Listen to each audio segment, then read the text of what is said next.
Father God, this morning we want to give you glory and honor, and we ask that you would bless us because we've taken the time to come and worship you. And may Jesus be glorified this morning by your story, we pray in Jesus' name. Amen. I was born in Merrill, Wisconsin, a long time ago. And my story starts there in high school, in which I was, my senior year in high school, I got engaged to my high school sweetheart. This was during the time of the Vietnam era, and I decided not to go to college after high school. I decided to join the military, partially to avoid the draft, but also the fact that I am patriotic. My father served in World War II, so I enlisted, thinking that I would get trained and I would also be earning money and it would be easier to be married. So 2 days after graduating high school, I was shipped to San Diego, California for boot camp. I was raised in a very nominal Christian family. I was not an Adventist. My family really did not have a spiritual basis. There wasn't regular devotions or Bible reading. My parents made me go to church and they would stay home. They thought I needed it, but they didn't, obviously. Most of the time my dad was too hungover to go to church. So my spiritual knowledge and experience was rather limited at this time in my life. And I wasn't a regular praying person. But I fell in love with this girl, and she agreed to marry me, and I went off to boot camp. 9 months later, she called me up and told me that she was dating her college professor and wanted to break off the relationship, break off the engagement. Now, if you're at college, it's okay to leave college and go home. If you're in the military, you don't leave. There's laws against that. I couldn't just quit and go home and try to win her back. I had to fulfill my responsibilities. I couldn't leave. So I remember I was in Treasure Island, San Francisco at the time. There was a naval training center there. And I remember at the barracks calling her on the old payphone. We're talking before cell phones now, folks. I would call her and beg her, and then I remember sitting in the phone booth just crying. And I started to pray. And I said, God, I want this girl. Give her to me. That was not to be. You know how sometimes we try to negotiate with God? But God's bigger than that, and He's smarter than that, and He doesn't negotiate. And it didn't do any good, except it made me angry. And I was angry with God because He did not give me what I wanted. God is good that way, that He doesn't give us what we want. He gives us what we need. Amen. It was at this point that I became very rebellious and decided, since I didn't have to be faithful to my potential fiancée, I was going to engage in what every sailor did during this time. And my life devolved into a lot of bad behavior at every level. I'll leave you fill in the blanks. Use your imagination. You probably can imagine what a sailor was doing at this time. 3 years later, after living a life of getting drunk quite frequently and taking some illegal substances, I was only less than a year before my enlistment was up, and I was stationed in Bath, Maine. Our ship was in dry dock, and so we were assigned to the ship. We would put in barracks, and it was during this time I went to a party, a going-away party for one of my sailor friends, and I met a young girl at the beach. She was very pretty, and I was really drunk. And so I started to engage her. And I found out after a few conversations, and I saw her a couple times at the beach, not every time drunk, the first time, but after that I was sober. I found out that she was a part of some strange group called Seventh-day Adventists. It was a crazy group, because I said to her, would you like to go out on Friday night? She says, no, I can't go out on Friday night. How about Saturday? No, I can't go Saturday afternoon. I said, well, how about Saturday night? Well, maybe, but she said, there's certain places I can't go. So I wasn't really enamored with this religion, Seventh Adventism, and the way that it seemed to inhibit my ability to relate to this young lady. So, have you ever heard of L.L. Bean? Well, L.L. Bean has their store and their factory less than 4 miles from her parents' house in Maine. L.L. Bean's store is open 365 days a year, 24 hours a day. That's where we dated. We frequently would go and just walk around the store because that's all she was allowed to do. Saturday nights after sundown, we'd go for a walk around L.L. Bean's store. Didn't buy anything, but we just would walk and talk. And eventually I was able to take her out on a Saturday or Sunday afternoon, and we went to some different places. The first time that I showed up at her house, I was riding my Harley Davidson, and I drove up on the lawn, and her dad was in the driveway, and he was not real happy with me, and told this young lady that he didn't think it was a good idea that she be seeing me. Well, we continued to see for about a year, and eventually I got to the point where I asked her if she would marry me. And I said to her, I'd like to go ask your parents, because that's the proper thing to do. A young man should always ask mom and dad. She said, I don't think that's a good idea. I said, no, I want to be proper and ask your parents for your hand. So my wife, with fear and trepidation, sat in the living room with me when I asked her mom and dad if it was okay if I marry her. What do you think their answer was? No. No way. And so I got a taste of some pretty harsh Adventist behavior because I was a non-Adventist dating an Adventist girl, and they didn't want her to have anything to do with me. Well, being rebellious young lady that she was, and of course I had no morals or principles, we eloped. It was the traditional her running across, fully dressed with her nightgown on, and she had 2 bags and ran across the lawn and jumped in the car, and we took off. And we got married. Needless to say, I did not win over her parents. They were not really excited about me. And that was demonstrated whenever they would call our house, if I answered the phone, they wouldn't say anything. And I automatically knew her parents were calling. So if it was silent, I would say, honey, it's your parents. So my wife was rebellious. We left Maine, came to Wisconsin. And I moved back into Merrill, and we moved into an apartment less than a block from the Seventh Adventist Church. Our apartment was literally, if you came out of the back of the church, walked down the alley, there's where our apartment was. Her mother called the local pastor to come and visit me, to visit her daughter. And so Pastor Jim Redfield showed up at the house and knocked on the door. Pastor Jim Redfield was newly out of seminary. This was his first district on his own. He had served as an intern. I summarily threw him out of the house and told him, don't you ever come back. I did not have a good relationship with Adventism. Now, as an aside, Jim Redfield is a pastor in California, and when I moved to California, Jim and I reunited. And we had some fun telling stories about him remembering the time I threw him out of the house and his surprise at the fact that I'm now a Seventh Adventist pastor. So I just want you to know, Jim and I connected before his retirement when I was in California. After about 10 years of marriage,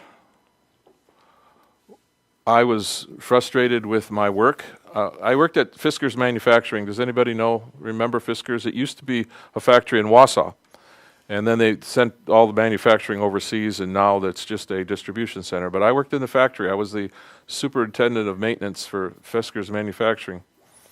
I was getting a little bit frustrated with my life and my job. I was living in Hatley at the time, and I started to send out resumes, and I got a job offer in Ohio, southwestern Ohio, just north of Dayton, which is a Adventist enclave, Dayton, Ohio, Kettering area.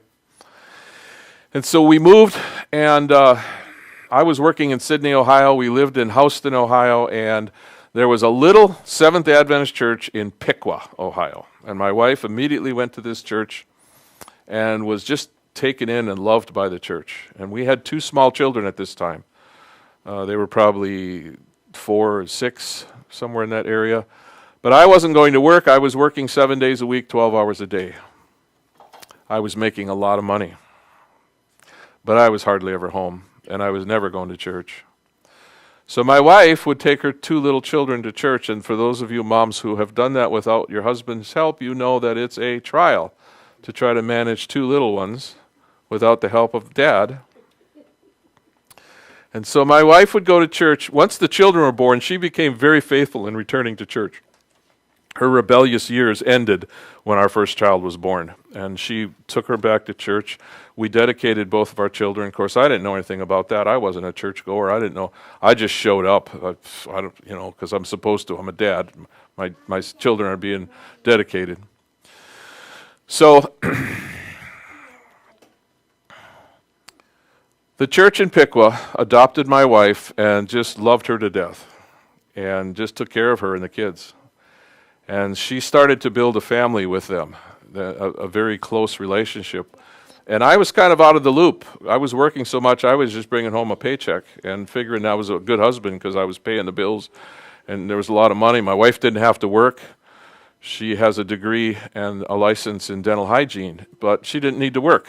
My pay was far more than enough. So what happened next was I remember sitting on the couch drinking beer, watching TV on a Sabbath afternoon when my wife came home and she wasn't happy. In fact, it was a really bad day. Both children had been acting up. She was at her wit's end, and she walked in and turned the TV off and stood there and just let me have it. And she told me in no uncertain terms that this wasn't going to continue any longer. And with tears in her eyes, she went to the bedroom and slammed the door. And I knew I was in trouble. It was going to be a long, cold night.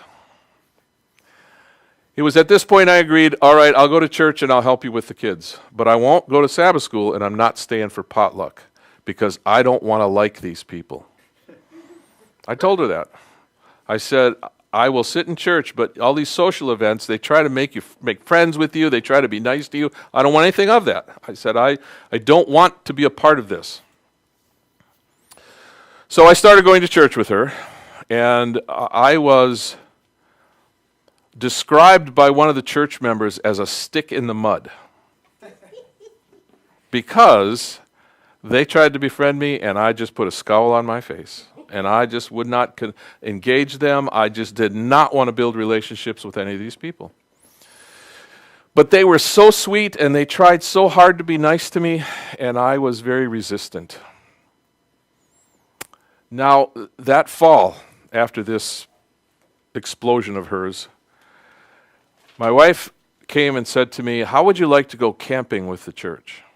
Now, you need to understand that camping for me growing up in northern Wisconsin meant you went out in the woods, you built a fire, and you ate meat and drank beer. That's camping. So I said, yeah, I'll go camping with the church. But what she neglected to tell me was this was a spiritual retreat weekend put on by her pastor with a 3-church district. She left that out. She just said, would you like to go camping? Yeah, I'll go camping. So we drive to Camp Mohaven, which is the summer camp for Ohio. It's about a 2.5 to 3 hour drive from where we were living. We get there, and I immediately realize I had made a mistake, and I probably should not have agreed to this. Because I see all these churchy people walking around, and I'm thinking, oh, am I in for it? So on Friday night, the pastor, Pastor Dave Hutman, he's a relatively nice guy.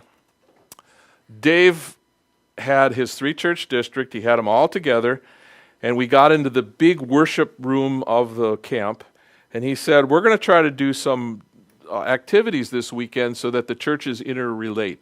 So what I want to do is I want to break you up into groups by birth month. So everybody who's born in January, you come over here. Everybody February. So we had these 12 groups based on birth month, and then he kind of evened them out a little bit, and he says, now, you're in your groups.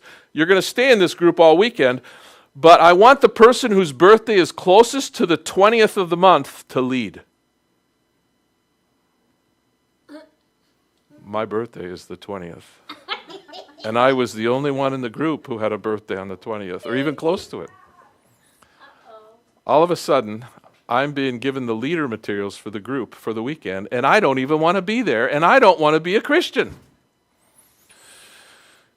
But my pride refused to allow me to not do it. I had gotten in so far, I was going to follow through. So I ended up leading a spiritual group for the weekend. And my wife wasn't in my group. Our birth months were different, so she was in a different group. And of course, they had children activities for the kids, but so here I am, engaging in spiritual discussion and Bible study all weekend, and I don't even know what I'm doing. I don't have any biblical basis or knowledge, and I'm trying to pretend. And on Sunday night, we're driving home, and it's really quiet in the car. What do you think my wife is thinking? That I'm upset with her. And so she's not talking to me because I'm not talking, and she's thinking, boy, he's mad at me now. After about an hour or so into the drive, I said, I'm willing to do Bible studies with somebody from your church. But I picked the person because there's some people in your church I really don't like. Unbeknownst to me at this time, there was an elder of her church begging to give me Bible studies, and that was the one person I said I don't want to talk to. I said, I want to pick this guy. I think he's intelligent. I kind of like him, and I'll study with him. And his name was Mark Mirek. Now, Mirek is Polish. And in Polish, Mirek is Mark. So technically, his name is Mark or Mirek, depending on how you want to go, because that's what it is. So Mark started coming over to my house every Tuesday night to study the Bible with me. And I was the worst student possible. I was a yeah, but student. You ever have one of those yeah, but students? Every time you teach them something, yeah, but what about this? Yeah, but what about that? It's always about trying to find the negatives and trying to tear down and I did not listen very well. And I don't even know why I did it because I was such a bad student. And I was intentionally trying to throw him off. What I wanted him to do was to get angry and upset with me. You know why? Because then I could say, see, you're not much of a Christian. Mark never got angry. He never lost his cool. He would just smile at me and say, well, Kevin, let's see what the Bible says about that. And I know that I irritated him. I was trying to irritate him, but Mark was so gracious. And so he just kept it all together. So we started studying the Bible. Now I'm going to stop the story here, and I have to back up a little bit, and I have to add something to the story. At 18 years of age, I developed a slight tick in my right eye. You know what a tick is. We're a little bit of a twitch. I am now about 34 years of age in Piqua, Ohio. That tick had developed into full-blown right side palsy. My right eye had gone limp. My face had gone limp. It looked like I had had a stroke. I had had a condition called hemifacial spasm, which is a progressive condition. And I had gone to see some neurologists earlier in the year, and they sent me to a neurosurgeon. And that summer, before going on this retreat, talking to the neurosurgeon, he said, we need to do brain surgery to fix this. It's the only cure.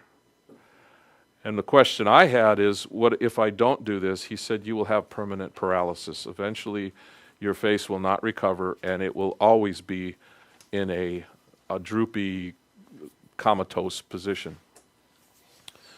So just before we had gone on this spiritual retreat, we had set up brain surgery in December. Do you see why my spiritual eyesight was starting to open and the changes? Is I was facing a pretty serious surgery, and I was thinking about life and death. And so God was starting to work on my heart in various ways, and I was starting to slowly melt, but I was pretty stubborn. I was extremely hard-headed, and I was really reluctant to get engaged in any kind of Christianity. irrespective of what denomination, I did not want to become a Christian. So Mark is coming over that fall and studying faithfully with me, and I'm faithfully arguing, denying, cajoling. The time of my surgery was the first week of December. My in-laws, who now talk to me once in a while because I had grandchildren for them, the only granddaughter that they had was in my family, so they had to talk to me now. They were coming to stay with our children. My wife and I drove to Pittsburgh, which was about a 5-hour drive from the far western part of Ohio to Pittsburgh, Pennsylvania. And it was at Pittsburgh Presbyterian University Hospital that I was admitted for brain surgery. I had to go in for some tests. They had to do some preliminaries. They had to check my hearing and my taste because the surgery was going to be close to the nerve bundle that affected all of these nerves on the side of your head. From hearing to taste to smell to touch, all of this stuff was part of that nerve bundle that they were going to be doing surgery on. So I had to go through a whole battery of tests. And then Friday morning came, and I was scheduled second for surgery. They wheeled me down to the surgical waiting area, and I remember sitting outside for a long time and not understanding why. And they keep these surgery places pretty cool, and I remember being very, very chilly out there, just kind of shaking, because they kept coming by and checking my chart and saying, well, it shouldn't be long now, it shouldn't be long now. But it seemed to me in waiting that it was taking forever. Well, they finally wheeled me into the surgery room, and they, putting you to sleep is pretty quick. And obviously I don't remember the surgery, but I woke up 24 hours later in intensive care. It was more than 24 hours. It was Saturday evening when I woke up. Now, other than having a sore neck and a sore head, the surgery took place behind my right ear. There's still you could still tell where the surgery happened. When they replaced the bone, it's not normal. I woke up Sunday morning and I felt pretty good.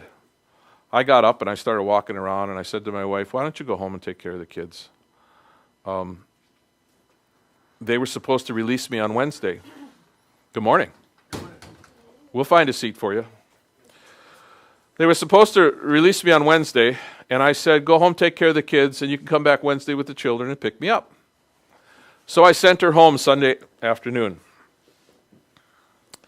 I felt good all day Sunday. I remember watching football and walking around and just thinking, this was a breeze. It wasn't as bad as I thought. Monday morning I woke up and I noticed that I had a runny nose. My first thought was, this is in the mind of a male, because women don't think this way, men do. If I have a cold, they're not going to let me out of the hospital. So I won't let anybody know. So I secretively kept wiping my nose, and I wouldn't let anybody see it. And I didn't tell anybody. So the whole day, my nose never stopped running. I just kept I had a washcloth. I kept wiping my nose. Well, in the evening, the physician comes around to do his rounds to check up on his surgery patients. My roommate was the first one in the surgery room before me. I was number 2. We had similar surgeries. My roommate had a tumor in the location where I had blood vessels compressing the 7th facial nerve. The surgeon, both of us had the same surgeon do a similar operation. So the surgeon comes in and talks to my roommate, and my roommate says, would you look at my nose? I have a clear liquid coming out. You think I was listening? Mm-hmm. And the surgeon said, you're leaking spinal fluid. I immediately said, would you please check my nose? At which he said, you're leaking spinal fluid too. Unbeknownst to me, in the surgery room, they had interns who did the opening and closing of the brain. Our surgeon did the manipulation, but he wasn't in there for the opening and the closing. And they had made a mistake on both of us. They had improperly sealed the dura. Now, the dura is the skin covering around your brain that holds your brain in suspension. Between the brain and the dura is where the spinal fluid, and it acts like a shock absorber. So that spinal fluid is pretty important in the brain. And also, if you have a problem with leakage, you have the potential for spinal meningitis, which is an inflammation and an infection of the brain. So it's Monday night, the surgeon's in there, and he looks at us and he says, well, we have two options. We can either go in and do the surgery again and go back in and close it up properly. Or we will insert a needle in your spine and we'll leave it there for 5 days and we'll lower the fluid level and keep it below the incision with the expectation that it will seal itself. I recommend the second, he said.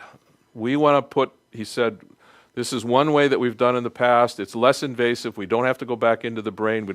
All we do is insert the tube, keep the fluid level down. And I'm thinking, how bad can that be? How bad can that be? That's fine. If he's recommending it and he says it's a least invasive opportunity, I was thinking, yeah, what the heck? Let's do it. So the next morning, Tuesday morning, because of my age, remember I'm in my mid-30s, I'm in my prime, I got ready quickly. My roommate was in his 60s, mid-60s, about my age now, and he kind of dawdled. But I got ready and they came and got me first. Another mistake that I made, not knowing. Because you see, the room that they were taking me to, there were two interns who had never put this in a human being before. But I didn't know this at the time. So I wasn't afraid. There was nothing to fear. It's a little needle. I've had needles before. It couldn't be that bad. Do you know how long this needle was? It's that long. And they insert it in your spine. I didn't know all this stuff, so I didn't have enough knowledge to be afraid. So they wheeled me up to the room that they called the pain clinic, and I think that they meant that term to mean that they alleviate pain, but in my case, they caused pain. Because you see, they put me on a gurney on my side, and they get me in the fetal position to extend the vertebrae. They give you a local anesthesia, and then they make an incision, and they insert the needle.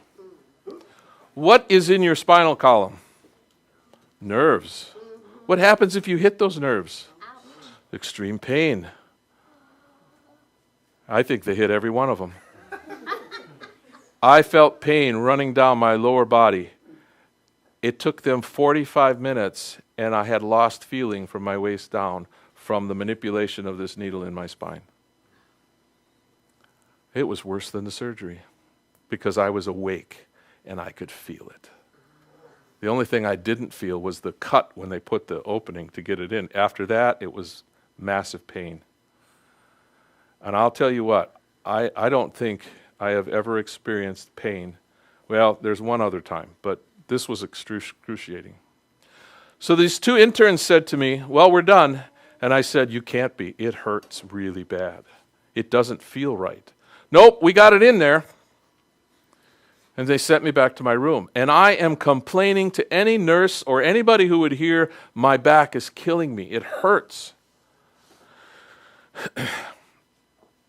Another mistake that the interns made was that post-surgery they had not put anything on my chart for pain medication or sleeping. The most that the nurse could give me was Advil. So every time I complained, they'd give me 2 Advil. It didn't help. The pain was excruciating. So we go into the evening and I'm trying to sleep, and I remember sometime during the evening calling the nurse saying, there's something wrong because my bed is wet and my head is just exploding. I think I must have a fever. So she checked my vitals and she said, no, you're okay. Now, I felt sorry. It was a pregnant young lady who was the only nurse on the ward that night, and she had like about 12 or 14 rooms, and she was just running ragged, and I kept calling her saying, can't you do something? She said, I'll tell your surgeon in the morning, but there's nothing I can do. All your chart says is you can have is Advil. Well, that was doing nothing. In the morning, when I sat up in bed, I felt liquid running down my back. The needle had dislodged during the night. I had drained 90% of my spinal fluid out into the bed, which means that your brain now collapses. And this gave me a run for my money as far as pain was concerned as to the insertion of the needle. Now my brain felt like my head was just going to explode. So now I call the nurse and she comes in, and it's emergency time now with this needle dislodged. I had 4 or 5 doctors in my room, and they're taking the needle out and they're sewing me up, and it was the first time that my back did not hurt since they inserted this needle. She said, "We've called your surgeon and he's on his way in and he's going to talk to you. He'll be here shortly." So he shows up, he comes over to my bed and he says, "Well, I have some bad news. We have to put it back in." On Monday morning, I didn't know what that experience was going to be like, and so I had no fear. On Tuesday morning, I was a basket case. I was in pain. I had not slept in 2 days. I was emotionally and spiritually spent, and I laid in my bed in tears. What do you think I did next? Pray. Well, first I reached for a Bible, the Gideon's Bible in the desk, and I had wished that I had paid more attention in Bible study because I didn't even know where to turn. I had no place to go. My wife wasn't there. I had no support. I was alone in the room, and I have never been as destitute as I was at that moment. So I reached for that Bible, and I'm flipping through it saying, what a dummy I was. When Mark came over, I didn't pay any attention. And I accidentally stumbled on this text in Psalm 77, starting in verse 1. I cried out to God for help. I cried out to God to hear me. When I was in distress, I sought the Lord at night. I stretched out untiring hands, and my soul refused to be comforted. I remembered you, O God, and I groaned. I mused, and my spirit grew faint. You kept my eyes from closing. I was too troubled to speak. I thought about the former days, the years long ago. And I kept reading, and I said, I remembered the songs in the night, and my heart mused, and my spirit inquired. I read this text, and I said, oh, what the heck? I said, God, I can't handle this anymore. I don't know what to do.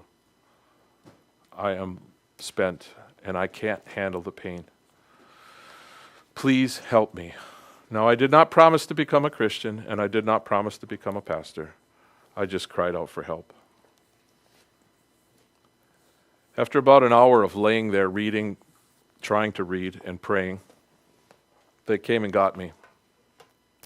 And they took me back up to the pain clinic, and the same two doctors who had put it in the day before were waiting for me. The first thing that ran through my mind was, I guess I have pushed God away so far that he can't answer my prayers. I guess I don't deserve an answer to my prayers. You got to remember, I'm not a Christian. I don't know God very well. And I just assumed I was getting what I deserved. And as they had me on the gurney getting ready to do this operation again, this little procedure, I remember in this cold room sweating profusely and shaking from the fear and the anxiety. And as I laid on this gurney,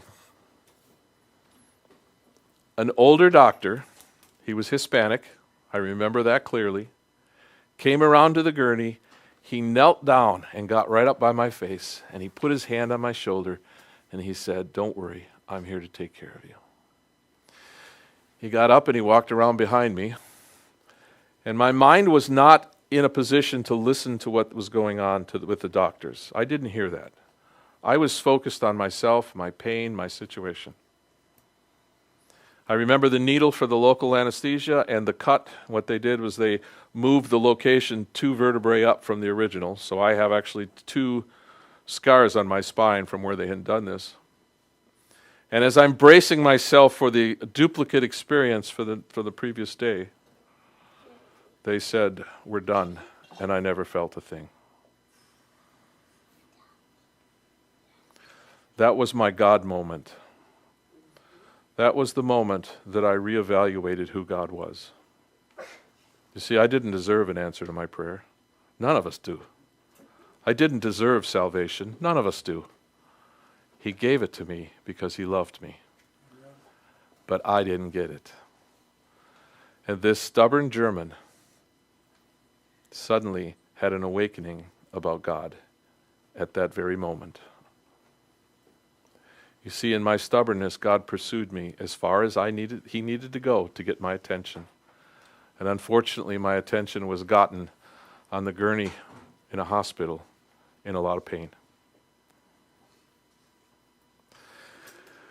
The needle didn't dislodge. It didn't feel as uncomfortable as it had before.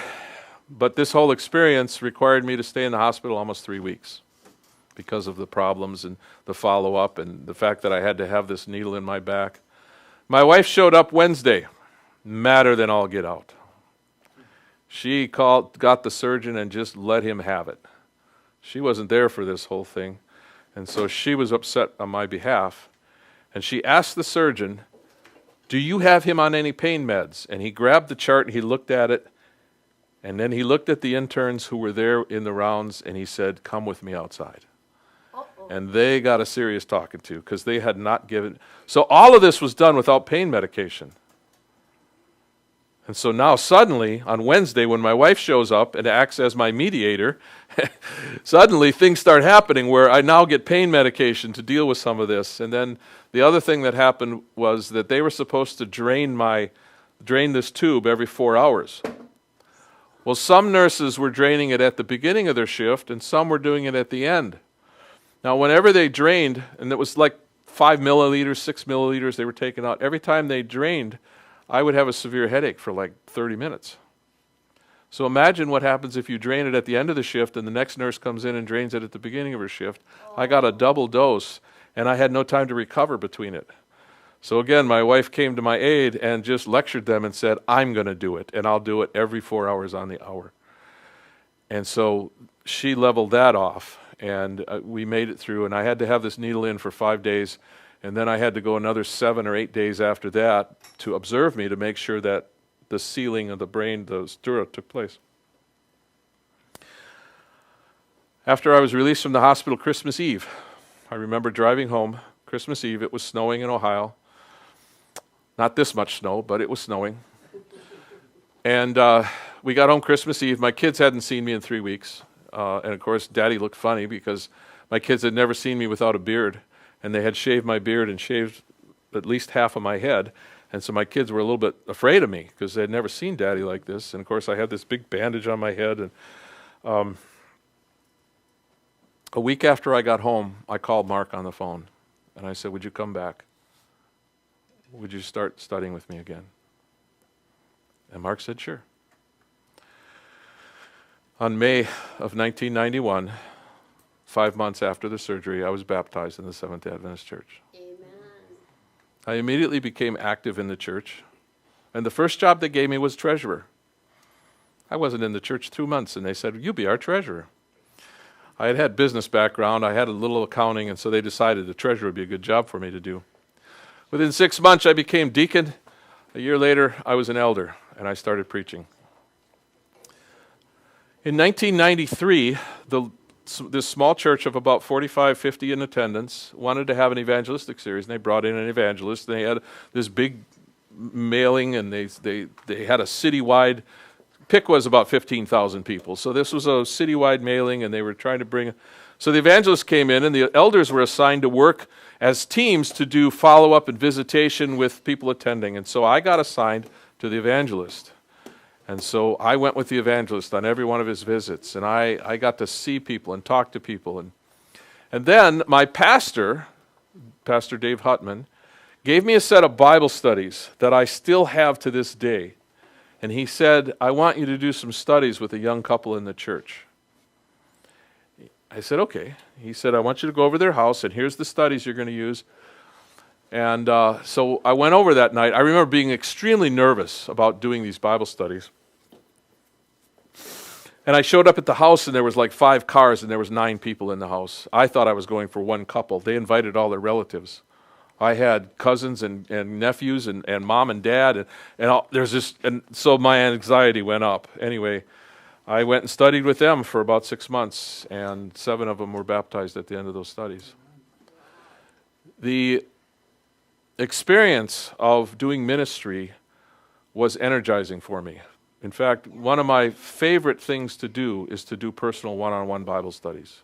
I remember my experience, and there's nothing anybody's going to throw at me that I didn't throw at somebody else. I mean, I know these tactics. I know how people try to deflect and defer and deny.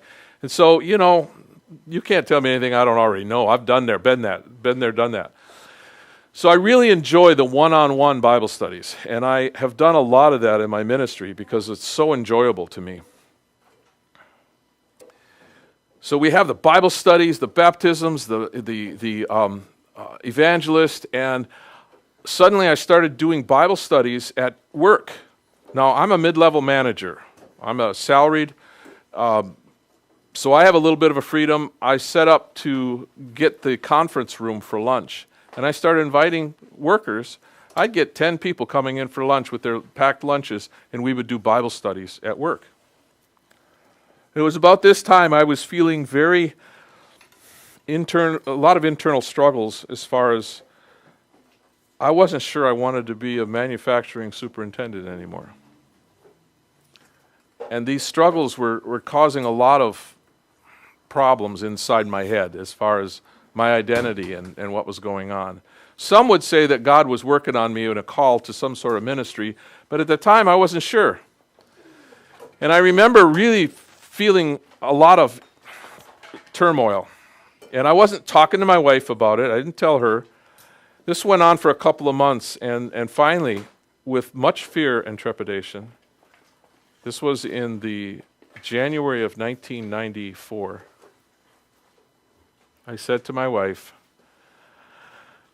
I need to talk to you, and I don't know how to tell you this, but I think God's calling me into the ministry. And I thought she was just going to flip out on me. She smiled and she said, I wondered how long it was going to take you to figure this out. She said, I knew this a long time ago. We made application to go into the seminary in June of 1994. And I was accepted. No conference and sponsorship. Nobody promised to give me a job. I just quit my job and I went to seminary full time. Many of my coworkers and my employees thought I was loony as could be to quit a high-paying job to go into the ministry. So we did, and I was at seminary for about a year, a little over a year, when the Ohio Conference president called and said, I've heard about you and I'm interested. Do you mind if I come up and talk to you up in Berrien Springs? And I said, no, come on up. So he came and interviewed me, and he said, we would like to sponsor you for the rest of your schooling, and we would like to hire you. Now, this was a God thing because I was not engaged in looking. I was so busy trying to finish my classes, I wasn't too focused on finding a job a year and a half into a 3-year program. So we were accepted by the Ohio Conference. They gave me a stipend, a little bit of money for books and a little bit for school, and when I got out, I finished my classes in December of 96 because I was going round the clock. I went summers. I took straight through so I could get out as quickly as possible. Ohio Conference said, we don't have a job for you. There's no open positions in the conference. I said, but I'm done with school. What am I going to do? They said, well, we'll take it to the personnel committee and find out if there's anything that we can do for you. I got a call back from the conference secretary who said, would you be interested in planting a church? We have a church plant in inner city Cleveland that we've got on the board. We've got money designed for it. We've had somebody assess the area, and we would like you to consider going in there. So my wife and I went to Cleveland for a weekend, and one of the local pastors drove us around the area in which we were supposed to plant the church. It was Saturday afternoon, and I don't know if there's any areas in Minneapolis like this, but when you drive down the street and you see all these chained and shuttered stores, and you see street people living on the street, and you see gangs walking, this is what he was driving us around seeing on Saturday afternoon, Saturday evening. My wife was in the back seat of the car, and I'm in the front seat, and she's not saying a word. She is quiet as could be. And we get back to the house, and we go to the room, and I said, so what do you think? Are we coming? And she said, I am not raising my kids in this city. She was really upset and very determined. My children will not be raised in the city. Well, I was ready to go. It was a job. I wanted to get started. I was excited about the potential, and she said no. So that Monday, the conference secretary called me and said, what are you going to do? I said, I can't accept it. My wife doesn't want to live there, and I guess I'll have to wait or do something else.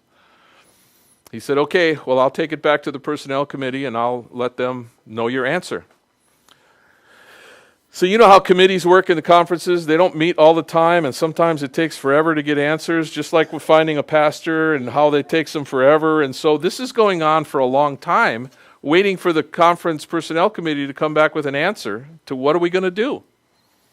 So every day my wife is calling me from work, because now when I went to school, she went to work full-time as a dental hygienist. So she's working, it was a little role reversal. Daddy's at home with the kids and mom's working, and so she calls me and she says, well, what'd they say? Did you hear from them? Nope, I didn't hear from them. This went on for almost a month. It was early February, I think. And I get a call on a Tuesday morning from the conference executive or conference secretary, and he said, you're not going to believe what I'm going to tell you. I said, what? Tell me anything. He said, we took it to the personnel committee, and they refused your refusal.